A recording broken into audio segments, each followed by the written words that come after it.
Well, thanks for being here. Very glad to have such a sort of large audience attending this session with all the competition going on in other sessions. So we're going to have an exciting session going forward. And we're going to talk about various sort of areas related to health. The session is fantastic because we had many great people we've been working with for the past years that agreed to be hosting, to be talking about their work and the session. So there'll be 4 sessions that will focus on a variety of topics, going from neglected tropical diseases to treating trauma patients in hospitals, through using deep learning for lung analysis, and also a final project about how to improve operations in hospitals using artificial intelligence. And then we'll run through them, and then it will be finally a conclusion and a Q&A session for you to engage with the speakers. So maybe at first, just a quick survey. I would like to ask you if, according to you, is AI an opportunity or a threat for health services? And you can scan the code here or directly go to menti.com, and I will show you what you think in a minute. Okay, so the first results are coming. It seems to be a huge opportunity. That sounds positive. Now, then Moaz, back to you. So I'm glad that you all find this an opportunity. I'm an optimist about AI and its use in healthcare, and I've been fortunate enough to be involved in many projects recently looking at the current health situation, and we'll see some of this in some of the discussion we'll talk about. I think the AI is clearly an opportunity, and we'll talk also about the challenges in applying it in health.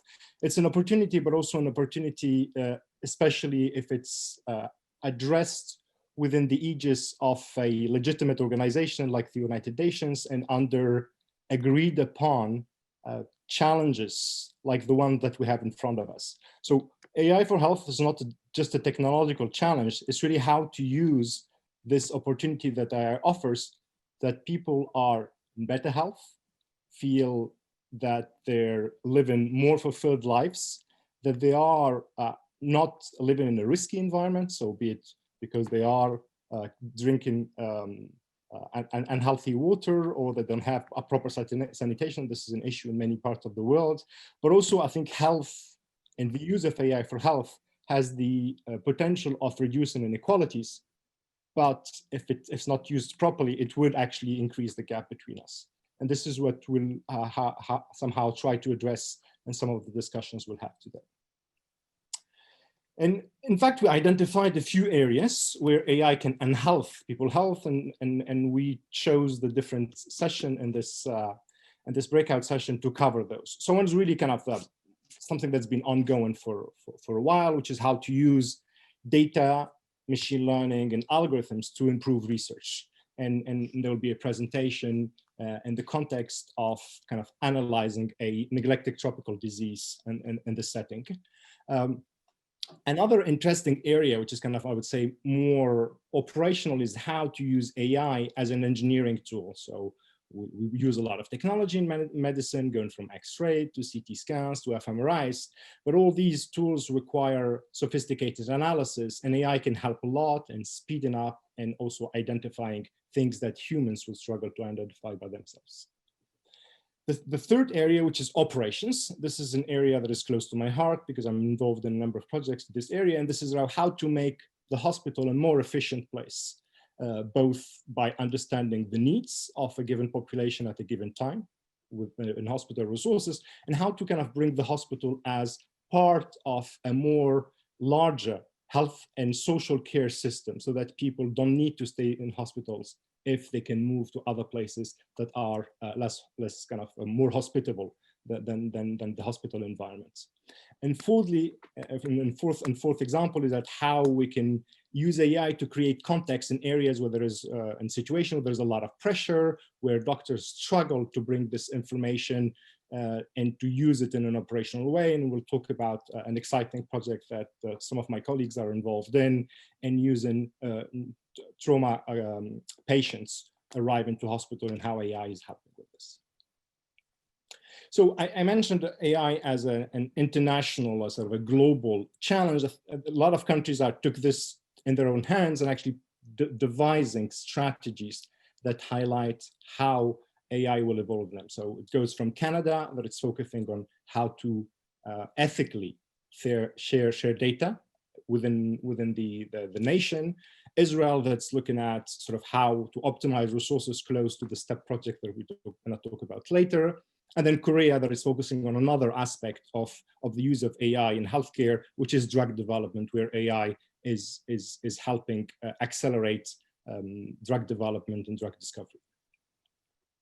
So if we move to the next slide, we had a whole session before the session talking about the ethical challenges of AI, and I think in medicine these challenges are even more acute and require more care. And I think this goes from consent and collecting people data. I think even though it might be for a good reason that we're collecting people data, it's very important that this is documented, clear, and that people are informed, because this creates a lot of ethical issues if we don't do so.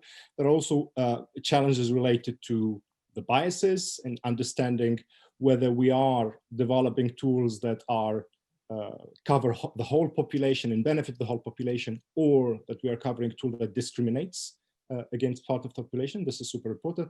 And thirdly, we need to build tools that are not just technological prowesses, but there are useful for doctor, understandable by doctors, and understandable by the patients themselves and the decision making. And so how to make these transparent. And we gave a few examples here of how things can go awry if not, if these aspects are not considered from the outset and very seriously when dealing with AI in the health space.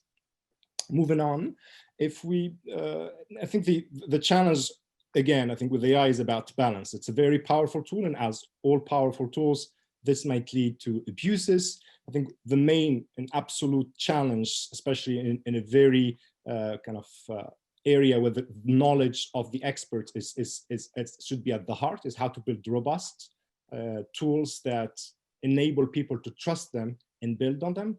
And the second thing, which is data. Here we're dealing with data that have could have impact on people's life. And it's very important to understand how we collect this data, to whom it's shared, and for which benefit. And I think these two are extremely, the main challenges beyond kind of the technological development to make AI really useful for health. So we're going to start with our first presentation. So Dr. Carmen Schultz is going to take over and is going to tell us about her work in use of AI to fight neglected tropical diseases. Uta, to you. Well, thank you very much for the introduction and for the possibility today to present our work with using artificial intelligence for the histological analysis and onchocerciasis. We started this project, I think, in August or July 2018, together with, or in collaboration with Capgemini, especially with Dr. Daniel Kühlwein and Julia Heine, who did this work as part of her master thesis. So before I actually go to the artificial intelligence, I would like to give you a short introduction in the disease onchocerciasis, because I think that a lot of you will not know this disease. So onchocerciasis is also known as river blindness, and it is one out of the 20 neglected tropical diseases which are listed by the WHO. It is caused by the filarial worm Onchocerca volvulus, and this is a vector transmitted disease. So you see here the black fly who transmits the L3 larvae during the bite to the human host. And the L3 larvae in the human host then develops to an adult worm, and the adult worms reside in nodules under the skin of the human host, where they mate and then reproduce. After a short period of time, the female adult worms then release baby worms, so-called microfilaria, in the skin of the human host, where they can then be taken up again by with the next bite by the black fly.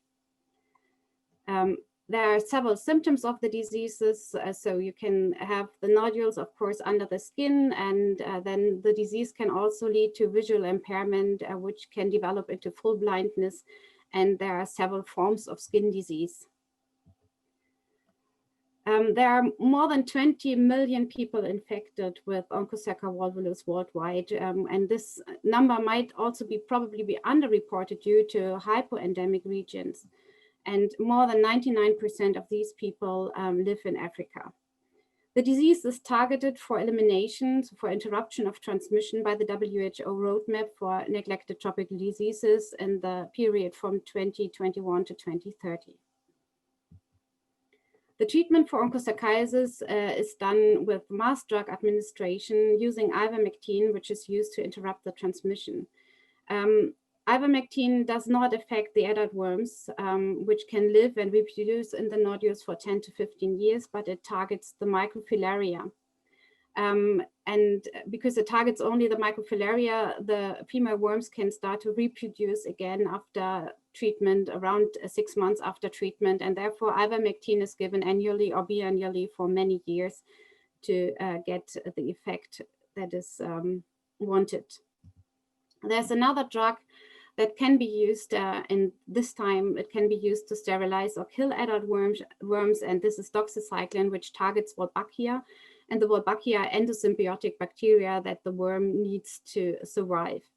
The treatment duration with doxycycline is 4 to 6 weeks, and it is not recommended for children below 8 years or pregnant and breastfeeding women. And this leads to the fact that alternative treatment strategies are still needed to reach the goal of interruption of transmission of the disease, and therefore clinical trials are carried out to find drugs with effect on the adult worms that can be given for shorter treatment time. And the current target product profile that should be reached is less than 7 days of treatment. What we are doing in our institute is that we carry out clinical trials in collaboration with our African partners in Ghana and Cameroon to test drugs and drug combination for the treatment of onchocerciasis. The evaluation of the treatment effects is done on adult worms and relies on histological analysis of the worms in the surgically removed nodules after 6 to 20 months after treatment. And this is a really time-consuming process, and because it's a neglected tropical disease, there are only a few experts that can really read the histological outcome in the nodules. So here on the right side, you can see a slide through one of these nodules, and as you can see here in this cut nodule, you can see the one coiled worm. So here you can see the cut through the nodule, and here are several sections of one worm, and this might be another worm where you have also several sections of one worm in a slide. And here is where we came in with our question if we can use artificial intelligence to support and optimize the process of the analysis. In this slide, you can see the workflow and the time for approximately 150 nodules. 150 nodules are taken out approximately in a very small trial, a pilot trial. So we just calculated how long we need to prepare the nodules and then to have the final results. And so this takes around 3 months and starts with the preparation of the onchosarcomata for histology, then with the digitalization of the slides, and then later on with the analysis of the histological slides and the documentation of the analysis. And currently the analysis of the histological slides is done by 2 independent outcome assessors, and they can analyze them in parallel, but it still takes a long time for the human assessors to do that. And then in the end, they have to discuss and agree on their results. And yeah, as I said, this for 150 nodules, this process takes around 3 months. And but there are randomized control trials which are planned with more than 2,000 nodules, and then the time is really difficult it's a very long time to do the analysis then. And this is where the AI can actually help. And that's the analysis of the histological slides and the documentation, because it really takes only a few minutes for the computer to analyze the slide. And this will be always a consistent evaluation. And then only a maximum of one human reader will be needed. And sorry, what we can then do is we can, for a small trial, we can save around 50 working hours. And for a big trial with more than 2,000 nodules, it's around 650 working hours, which we can save using AI. What we did so far is that a single image of the nodule contains multiple sections, which I analyzed separately. So we have first to train the computer on the detection of the sections and to crop these sections. And then each of these sections has multiple attributes. You can see here 4 of the attributes. There are more of them, but these are the 4 that we trained the computer on until today. And these are gender. So we have female and male worms. It's vitality. So the worms can be alive or dead. And then we trained the computer to find the Wolbachia, so the endosymbiotic bacteria in the hypodermis here of the adult worm, and also the Wolbachia in the embryos of the female worm. Our approach so far was that we had 346 images with around more than 15,000 sections that were labeled by the one human assessor. You can see here how the images were actually labeled. These sections are very imbalanced. So we have 80% of the sections showing female worms, 87% showing alive worms, and 31 of them contain Wolbachia. That's always the case. So we have always more female worms than male worms, because first of all, the female worms are much longer than the male worms. And secondly, we have in most of the nodules, we have only one male worm, and there can be more than one female worm. So for the detection, we used faster RCNN models. So, and what I forgot to say is that we have different stainings. So we made separate models for detection for each staining. So we have 4 stainings. So we had 4 detection models for 4 stainings. And then we used CNN to classify the cropped sections for each attribute. These are our first results. On the left side, you can see the precision and recall curves for the detection. And you can see here, we have now the first 4 curves, because it's the curves for each staining. So here for the WSP staining, we had more images than for the other stainings. And you can see that with the number of images, even also the detection increased a lot. And here you can see the accuracies for classification of sections, and you can see that we reached in the evaluation accuracy, we reached between 91 and 97% accuracy. Our next steps will be discussion and next steps. So in the error analysis, we showed that humans and AI struggled with the same sections. Especially the detection models showed that more training data improved the models. And we need model evaluation, will need defined cutoffs based on inter-annotator differences on human levels.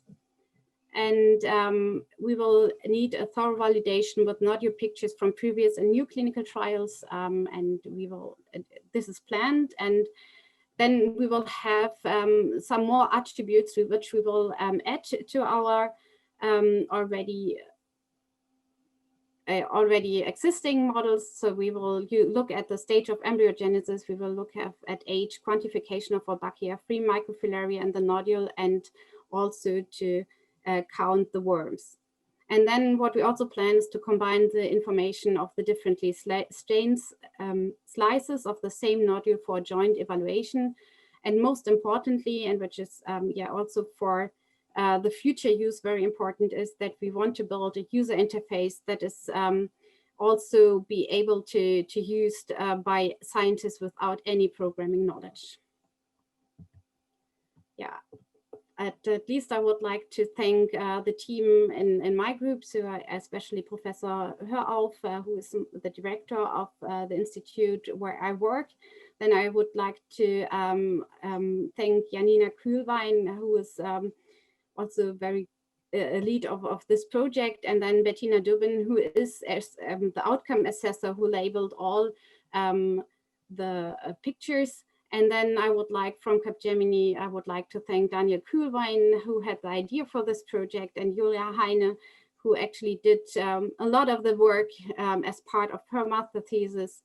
And we would like to thank Jan Chorowski at the University in Wrocław for his assistance also with the master thesis. And from the Bill and Melinda Gates Foundation, we would like to thank Jonathan Arm, because this work would not have been possible without the funding, and the funding we had for this work was by the Grand Challenges, which is an initiative of the Bill and Melinda Gates Foundation. And thank you for your attention. Merci beaucoup, Ute. And you will see already that there were a few questions in the chat. Given the amount of presentations, I would suggest we answer the questions in the chat directly. Julia, could you just keep on sharing the presentation so that we move now to the next project, which is which would give me to Dr. Tobias Gauss and Charlotte Piron-Perles on her Traumatology project at the Hôpital Beaujon in France. Charlotte and Tobias, you have the floor. Hello, everyone. Hello. Hi to everyone. We suggest that we introduce ourselves quickly. My name is Tobias. I'm a lead consultant in intensive care in Beaujon Hospital, a major trauma center in the north of Paris, and one of the co-founders of the French trauma registry Trauma Base. Hello, I am Charlotte Piron-Perles. I'm taking care of data and AI activities for Capgemini in Vence in France, and the happiest colleague within Traumatology since Tobias and all the fantastic team we have since a little bit more than 1 year. So indeed, we are Charlotte and myself, we are forests. We're just trees, small trees hiding a forest of a huge group of very motivated, very competent and highly innovative, mostly young colleagues from different aspects, different worlds that work together on this project, Traumatology. So next slide, please. So major trauma remains a global public health challenge, and not only in developed countries, but all the more so in developing countries that carry most of the burden of this entity of major trauma.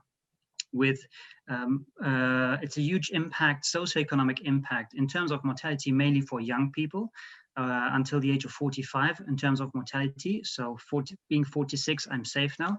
No, just kidding. But it's a major burden in terms of mortality for young people, as I said, but also in terms of handicap and disability for societies around the world.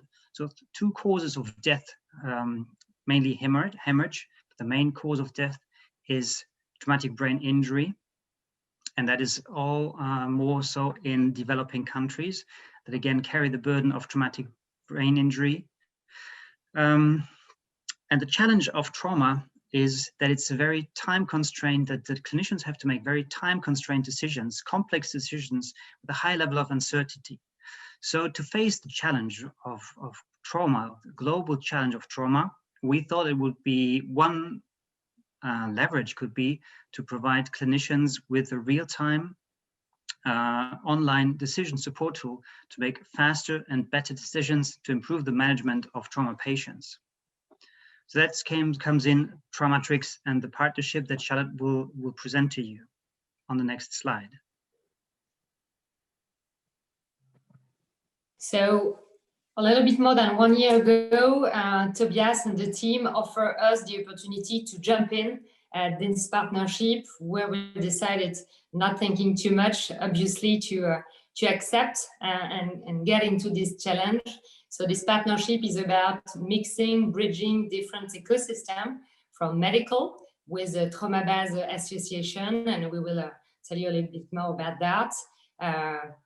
l'AP-HP, the Association of All Paris Hospital, Scientific Partnership, CNRS, EHESS, and Polytechnic School, and Capgemini Invent has technology and data science partner at the side of those key players. It was quite interesting at the beginning, and because this kind of partnership, bridging public and private cooperation, is not so usual. So there were a question of why we do that, why not as well. And the purpose of this partnership is for sure be more innovative, but as well give the opportunity for all these people to wear different eyeglasses, sometimes to find more innovative solution, to really faster the time to market of the solution that would be developed for severe trauma, major trauma, and finally give us the opportunity as well to develop and to give answer to the purpose question. Tobias, would you like to? I would like to add something. I would like to add to something, because what Charlotte says is really crucial, because we have, to be very honest, we've been struggling with our scientific partners to find partners that can help us carry all the competence and the innovation that Capgemini brings in, and without an immediate return on investment. So the return on investment for everybody involved is this project is learning together and learning from each other, and have to very open-minded and dialogue. It's really about learning together to try to find solution that brings the best to our patients. So next slide, please. So how does Traumatix respond to this medical need? As we said, it's to try to develop a decision support tool to help make faster and more appropriate decisions, and reduce the level of uncertainty that an individual clinician can face when confronted with a major trauma patient that is potentially dying from either hemorrhage or traumatic brain injury, and to focus really on a crucial crucial window of time in their management, which is the first 24 hours from the injury to admission in the hospitals, to admission in the critical care unit. So the next slide, please. So we decided in the group to focus on several, how should we call them? Several workspaces. So the first, our main point, because as we said initially, that the main cause of death are hemorrhage and traumatic brain injury, is to provide the clinicians with the decision support on these two entities. So we, Capgemini, Helg, and the partners from École Polytechnique and from CNRS, they gave a huge input on the quality of data. And I think nobody should actually underestimate the importance of the quality of data. Despite having an established trauma registry, it's been in place for 10 years, that has numerous data monitoring steps, automatic and human monitoring. The data quality, the architecture of the database that you use is really crucial. I mean, it's very simple as crap in, crap out, and the help provided by our partners was crucial.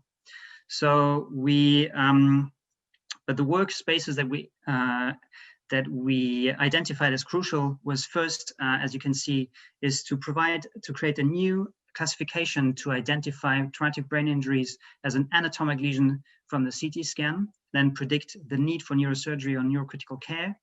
Currently, we analyze also the registry with the impact on the quality of care and the availability of resources from the SARS-CoV-2 pandemic on trauma care in France. Next step, what we're currently working on, and that we're almost ready to provide, deploy in real time for the clinicians, is predict hemorrhagic shock on admission to the hospital. analyze with modern data science tools like causal inference the influence of the use of vasopressors on the mortality of hemorrhagic shock. And what we expect to develop for the next year is the tool for the clinicians to predict the need for trauma intervention, any kind for trauma intervention before admission to the hospital. So next slide, please, to have a quick focus on the work on the classification.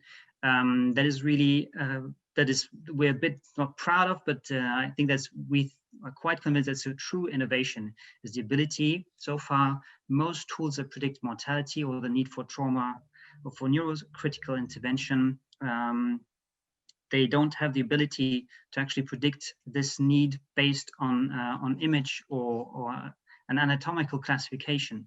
And this is work that our partners made a huge impact, a huge contribution to be able now, based on anatomical classification of the lesions, to predict the need for intracranial hypertension, mortality, and the need for admission to neurocritical care and mortality.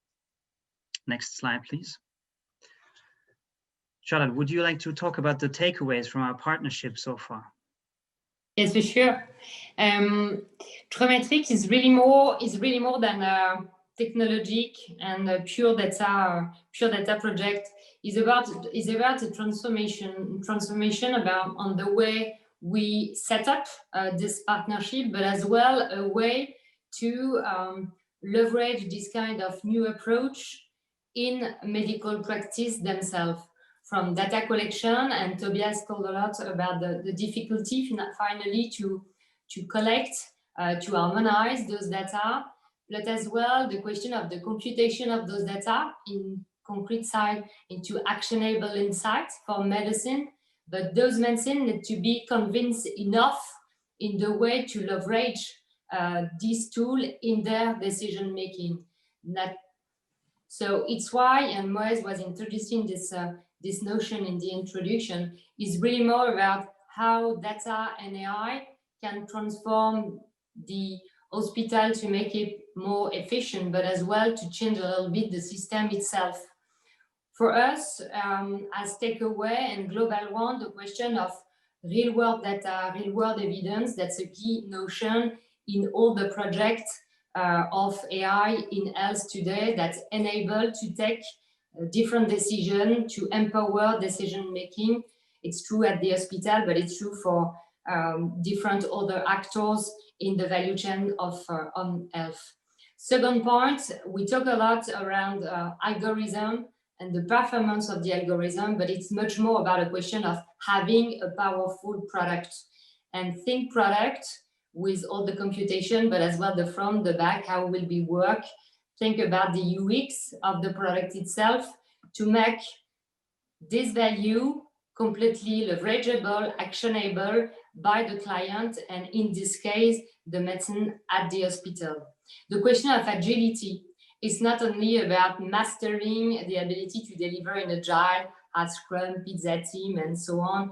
It's about as well be able to mix team, compose with different competencies, compose in the way to deliver, to set up, to incorporate, and to adapt to these different contributors of the ecosystem. This is definitely an approach that needs a lot of agility, and it's not only a question of mindset, it's as well a question of organization and thinking differently. So I think we improve a lot in terms of agility. It's probably not finished at all to make this project on the road and to give the opportunity to the hospital to take the most advantage of it. Tobias, would you like to complement? No, thank you. Okay. So it was very complete. Very good. Do we have some question? No. Yeah, of course. If there is any question, feel free to add these in the chat. Right now, I don't see any, but we will definitely gather, and at the end of the session as well, if there are some general questions or pinpointed at one section, we will answer these. Yeah. Julia, Thank if you. you go on the Thank you very much. Merci beaucoup, Tobias Gauss and Charlotte.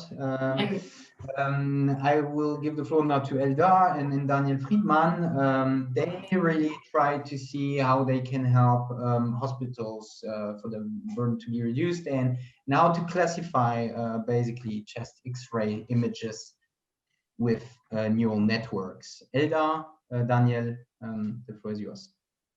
Oh, thank you very much for the introduction and for the chance to present our approach here. On the next slide, we see our agenda. Our motivation is actually to take action against COVID-19 in the developing world, because we will see later in the developed world, this approach might not be very interesting. We will present you later on our principle, our approach, how we try to help developing countries to handle diagnostics of COVID-19. And in the last step, we will give you a short demonstration of a real application. It's hosted in AWS. It's actually an Angular web application, which allows us to upload an X-ray chest image, and the system will say and will show the segment of the lungs and will give some indication. Is it a bacterial or viral infection or a pneumonia or not? Okay, on the next slide, this is just here. We see that in the third world countries, the burden on hospitals is really high. Firstly, they do not have the equipment which we have here in the developed world. They do not have necessarily in all regions sophisticated and highly educated radiologists. We know that even high-end equipment, for example, by Siemens or whatever, is not available in all these developing countries. But on the other hand, they have a lot of people which has not the awareness how to correctly behave in such a pandemic we currently are facing. So we have a lot of cases which need to be tested very quickly and efficiently. And our idea was to bring in artificial intelligence to just help a bit the people which are under such a huge stress situation, having not the best equipment and having so much people to be diagnosed, to be treated. So on the next slide, we see here two X-ray images. On the left side, we see a normal case, and on the right side, we see a COVID-19 case. We see the opacity. It is the bright areas in the chest area, which shows the infection of COVID-19. On the next slide, we see the segments, and I hand over to Daniel to tell you something about how we do identify the lung segments and how we can give an indication, is it infected or not, and is it a bacterial or viral infection, yes or not. Daniel. Okay, thanks, Alda. I hope you can hear me. So this is just a slide showing some example images where we took the chest X-ray and overlaid the segmented lung mask. And as you might guess or see, the left image has a small R on the left top corner. And those are non-pathological features. So those features are not interesting or are to classify the chest X-ray. So we came up with the idea to use lung segmentation to boost our performance when using neural networks, especially convolutional neural networks, to classify pneumonia images. So the next slide is our 3 stages architecture, which we came up with. And it's conducted of 3 stages. In the first stage, we used the unit network architecture to perform the lung segmentation. Therefore, we took the already well-known unit architecture and trained this network using chest X-ray images and handily drawn image masks. And then we trained the unit and resulted in a trained unit. And this unit was then able to segment the lungs out of not seen images. And therefore, this results in having the pneumonia images and a sort of a cutout by applying the mask on top of the pneumonia image. So this mask is actually predicted using convolutional neural network architecture, in this case, the unit architecture. And those 2 images, the pneumonia images and the cutout images, are then fed into a stage 2, which classifies between pneumonia and non-pneumonia cases. And if this is a pneumonia case, another stage comes up and decides between viral or bacterial case. So on the next slide, there are some key findings out of our research and out of our 3-stage architecture, which we will show you in a demonstration in a minute. But the application of mask did improve our test results on unseen pneumonia or non-pneumonia cases.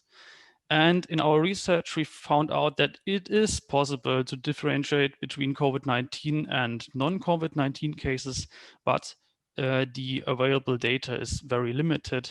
So we may extend our stage architecture by another stage as soon as more data is publicly available. As Elder already mentioned, we see a huge potential in supporting the developing countries. And with this opinion, we are not alone. Well-known medical research team by Weinstock and other researchers found out that an X-ray is better compared to a CT scan, not in terms of image quality, but in terms of if it is a positive COVID-19 scan, then there is, as you might guess, a high decontamination effort or a high decontamination must be done to ensure the next patient is treated in a well way. Okay. So there are, this is showing some more details, which we are not going into detail now, but stage 1 is the most complicated, or let me say the most promising stage, because it has effects on stage 2, 3, and maybe 4. The better the masks are, the better the results and performance in the other stages is. As I already mentioned, we use the units to generate these masks and train the network. And at the end, we are able to predict the masks and use them in other stages. However, this could be done maybe a lot better in the future. And maybe by having more COVID-19 data, it could be also be extended. Okay, then I will try to share my screen to give you a little demonstration.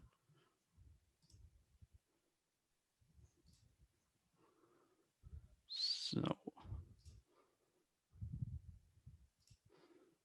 okay, hope this works. So this is, as Alda mentioned, the early stage Angular application running in AWS.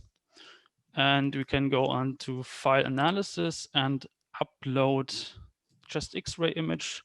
Let's maybe took a normal one. So this lung is not infected at all. And this is going to be processed through stage 1. And here we can see an indicator that the model predicted this is a normal lung. And we can also hover over this image and see how the lung was segmented in stage 1 and the classification in stage 2 was normal or pneumonia. Okay, let's just take a bacterial infected lung. So this is actually thrown against the backend, so-called microservices in AWS running in Docker containers. And here we can see this is a bacterial case.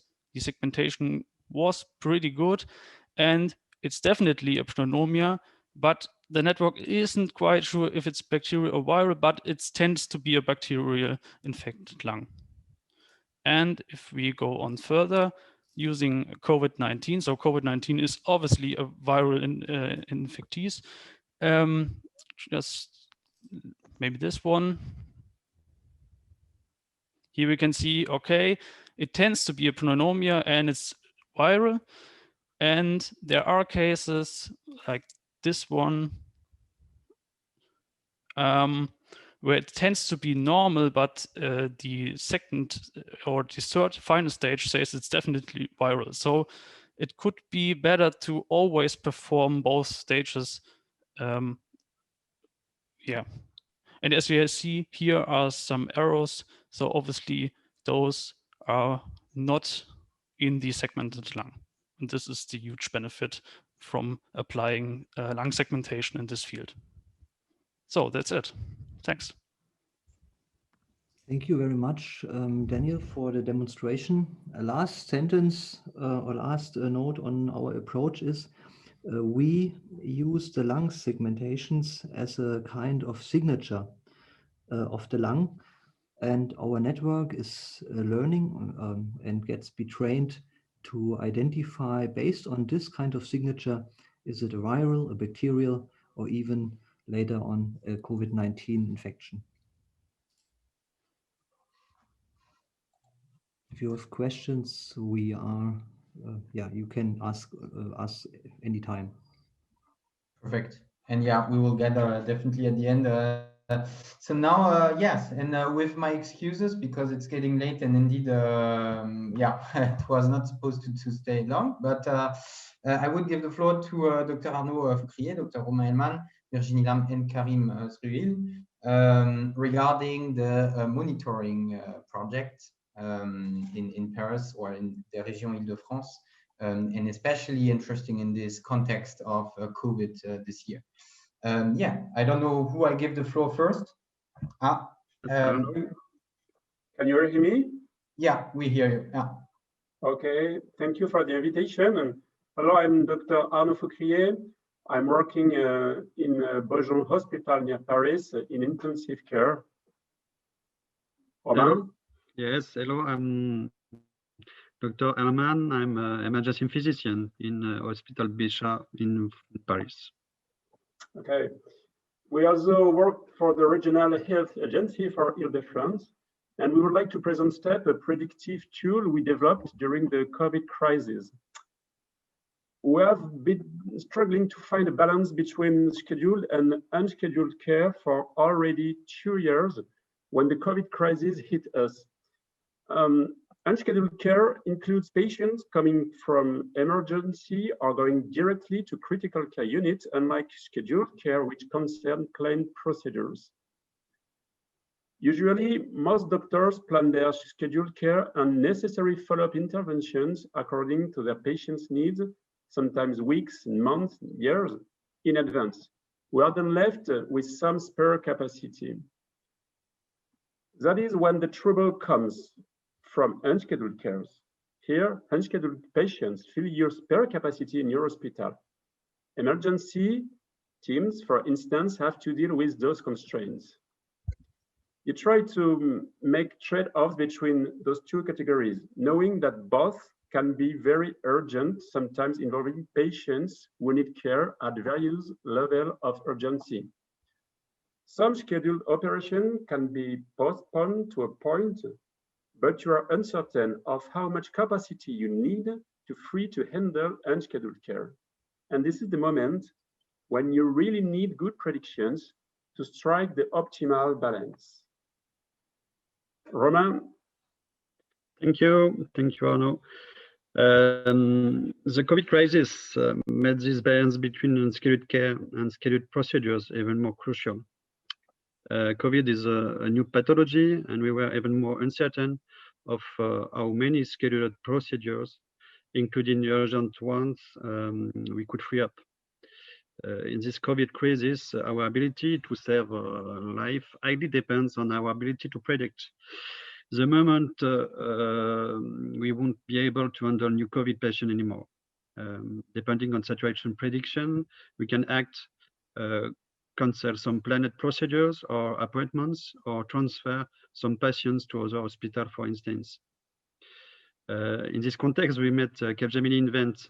They modeled the pathway of pneumonia patients using Markov chains in order to manage bed allocations. We thought it was great, and we decided to partner.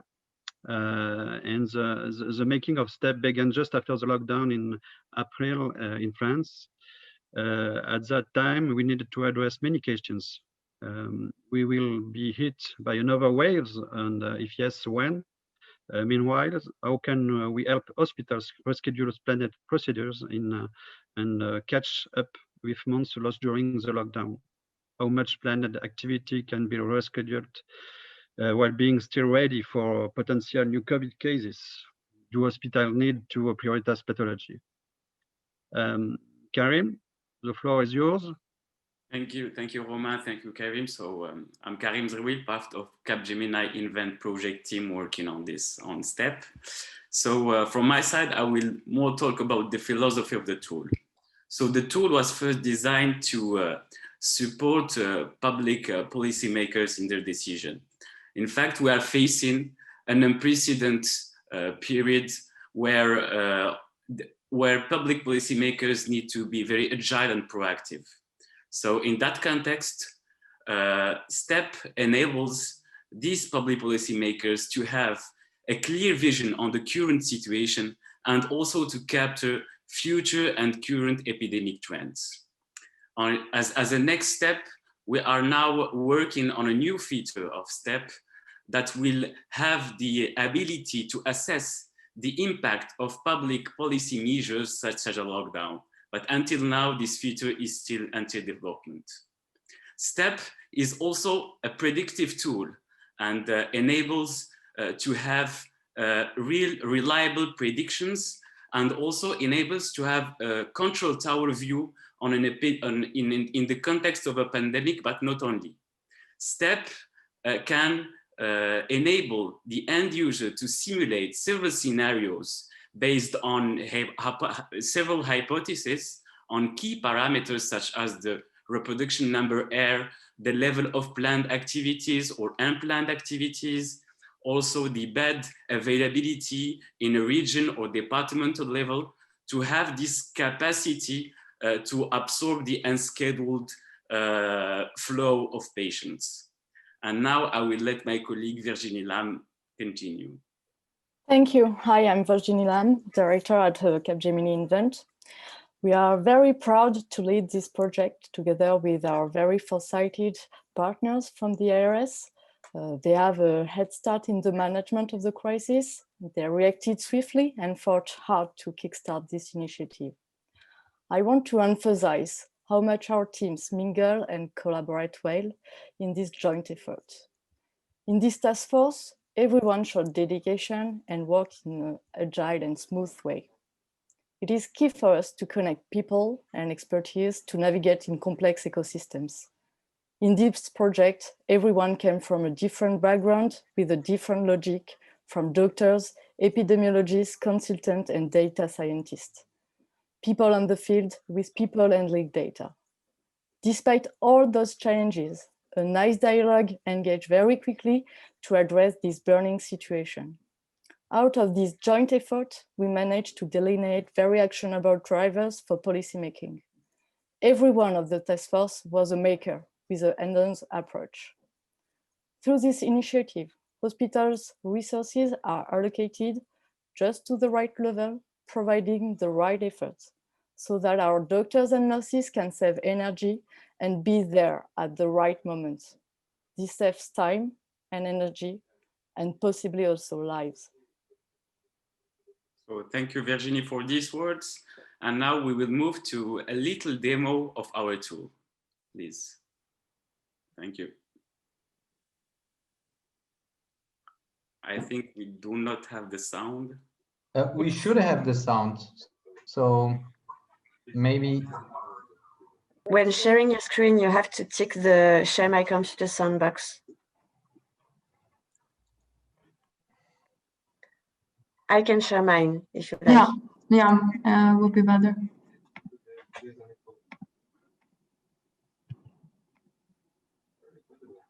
The sound didn't work with us before as well in the AI for Justice session. Okay, no problem. STEP predicts the occupancy rates within 14 days for both intensive care and conventional units, whether at region or departmental level, to anticipate their saturation. These predictions could be contextualized during a pandemic through the crisis mode. In that case, some additional features are displayed, such as the flow of incoming patients and their projections. You will then be able to simulate several scenarios based on selected key parameters, such as the level of planned activities, patient transfer rate, or the reproduction number R, and assess their impacts on occupancy rates. Finally, the analysis of patient pathways through a Sankey diagram or transition matrix enables to detect eventual discrepancies, which is one of the key success factors of the continuous improvement of patient care. Last but not least, we focused on the reliability of our predictions, as evidenced by the STEP's low error rate.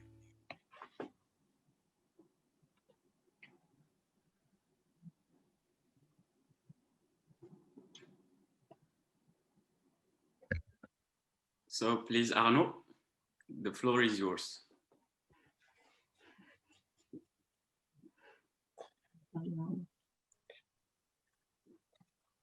Arnaud? Okay, thank you. So we have several challenges with this tool. Today, our main challenge is to be able to closely monitor the situation and fine-tune our model. As the situation evolves, we need to adapt and readjust quickly to changes. The second wave, the actual second wave, is different from the first one. The characteristics of COVID patients are different. Care processes have changed, and around Paris, hospitals have already learned a lot from the first wave to improve the way they handle patients. They have also a better understanding of the disease itself, but we are still learning every day. We have another challenge for tomorrow. Romain? Yes. Tomorrow, we plan to extend STEP in two directions. First, we would like to expand STEP geographically by implementing this wonderful tool nationwide.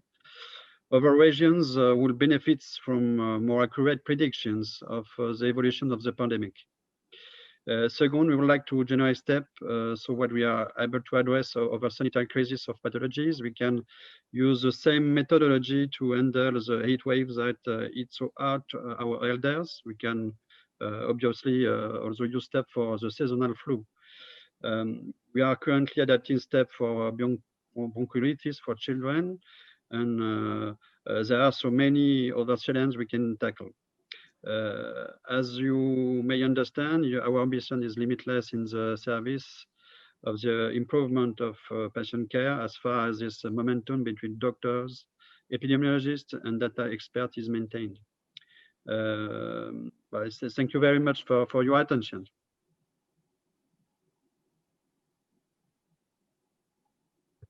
Merci beaucoup. And with that, Julia, maybe just share as last minutes the last survey, which is basically while maybe someone can also ask a question if he wants or she wants.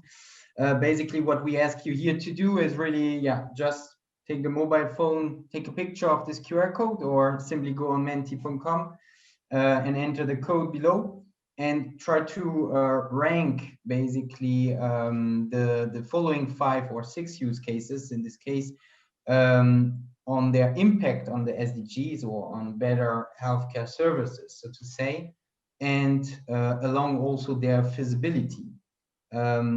Maybe, Julia, are you on the Mentimeter present mode? Yes, now okay. I will share. Yeah, so that we can see the results in real time. Yeah.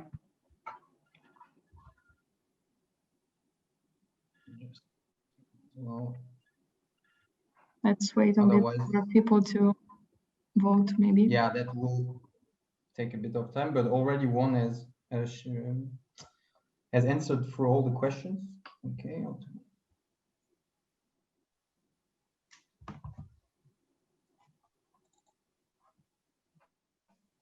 Okay. So while we see a few results coming in already, 10.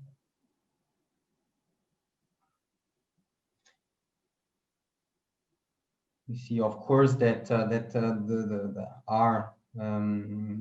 we of course these results are not academically relevant, but it gives an instinct and a first hint at what is being instinctively prioritized by the audience or by listeners of this webinar. While the results are still coming in, I would like, and also on behalf of Moez, really to thank you for having listened in to this marathon of great use cases and engagement. And as you can see, I mean, one of the main lessons for me organizing this particular AI4Health session, where we had for direct involvement of organizations we work with at Capgemini, is this importance of the partner ecosystem that we also see in other parts of the data-driven society or data-driven government. I mean, when we talk about cities, smart territories, we see the same basically, that different stakeholders, different actors have to gather around one table, the one in order to build their data playfield, which then enable them to work and play with the data.